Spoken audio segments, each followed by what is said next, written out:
2 பேர் அவளுக்குள்ள நிலங்கள் இருந்தது. தெற்கு கட்டில் வடகட்டில் 2 கட்டில் இருந்தது. இந்த தெற்கு கட்டிலங்கிறது வசதியான பங்கு, வடக்கு கட்டிலங்கிறது மட்டமான பங்கு. பெரிய அண்ணன் தம்பி 2 பேருமே சேர்ந்து எனக்கு 2 பேர் தெற்கு கட்டில் வேணும்னு கேட்குறான். சண்டை வந்துடுச்சு. நான் தான் விட்டேனே சொன்னான். வந்து சரிட்டு ஏதோ தீர்மானம் பண்ணால் சீட்டு போட்டு இருப்பாங்களா, உள்ளே ஒத்துக்க மாட்டேன்ட்டான். என்ன பண்ணா, தம்பி நான் தான் பண்ண போகிறேன், தம்பி கொஞ்சம் அவனுக்கு அடியாள்லாம் நிறையா அந்த ஆடையாள் வச்சுட்டு நான் தான் எனக்கு தெற்கு கட்டில்னு சொல்லிட்டு இதை பண்ணிட்டு இருந்தான். பெரியவா திடீர்னு அந்த ஊருக்கு போய் திடீர்னு போட்டான். வந்து அண்ணநாத்தை போய் படுத்துட்டா வாசல்ல. யாருக்கு தெரியாது. வாசலில் வந்து நடுராத்திரில வந்து தம்பி எவனா அடியாள் அடிச்சுட்டு அருவாள் வாசல்ல பார்த்தா பல்ல கூப்பிட்டா ஜவான்னு. எல்லாம் யாருன்னு கேட்டார்.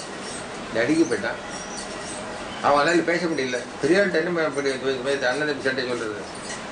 ஏஜென்ட் கூப்பிட்டு ஊரில் இருக்கிறவங்க அப்படின்னோட வந்து என்ன சமாச்சாரம்னு கேட்டான். வரி ஊருக்குள்ள சண்டை, அண்ணன் தம்பி சண்டை வந்து நல்லா அது வேணும் இது வேணுங்கிறான். நல்லா வந்துட்டு பாரு, எல்லாம் நீ தெற்கிட்ட வடக்கிட்ட 2 நீ எடுத்துக்கோ, நான் அவனை பார்த்துக்க, உன் தம்பி பார்த்துக்கிறேன். அண்ணா நான் பார்த்துக்கிறேன், அண்ணா நான் அண்ணா பார்த்துக்கிறேன், நீ நிலைமை கொடுக்க வேண்டாம். கொஞ்சம் எனக்கு நிலைமை வேண்டாம், எனக்கு ஒன்றும் வேண்டாம் பெரியவா. எல்லாம் ஏதோ அதை விட்டுவிட்டோம் பண்ணல, இதை எதான் என்ன வடக்கு என்ன இந்த வேலை தான் இப்போ இல்லையதுனால இது பரவாயில்ல எடுத்துட்டு வந்தியே என்னை விட்டு என்ன விட்டு.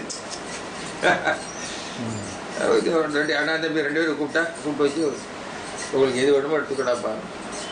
அண்ணா என்ன சொல்றாரு நான் கேட்கறேன்னா, தம்பி என்ன சொல்ல நான் கேட்கறேன்னா, ஒரு ஒன்றும் இல்லாம ஒரு காம்ப்ரமைஸ் ஒன்றும் இல்லை, எல்லாம் போச்சு.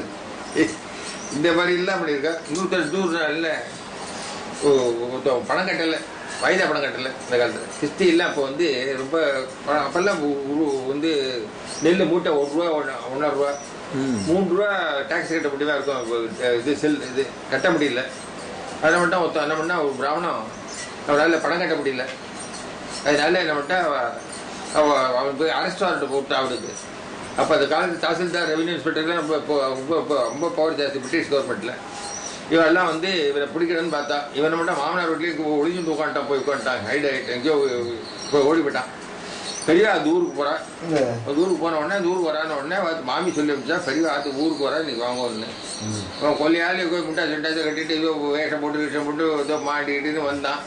எவனோ கண்டுபிடிச்சி சொல்லிவிட்டான் அந்த இவன்ட்டு பட்டாமணியா தாசில்தார் பட்டாமணியா அந்த ரெவன்யூ இன்ஸ்பெக்டர் தாசில்தார் 3 பேர் இவன் அரெஸ்ட் பண்றதுன்னு சொல்லிட்டு ரெடியாக உட்காந்துருக்கான். இவன் வெளியில் எப்போ வரப்போறான்னு சொல்லிட்டு மாத்துக்குள்ள உட்காந்துருக்கான். வெளியில் வந்த உடனே அரெஸ்ட் பண்றதை வச்சுட்டு இருக்கா.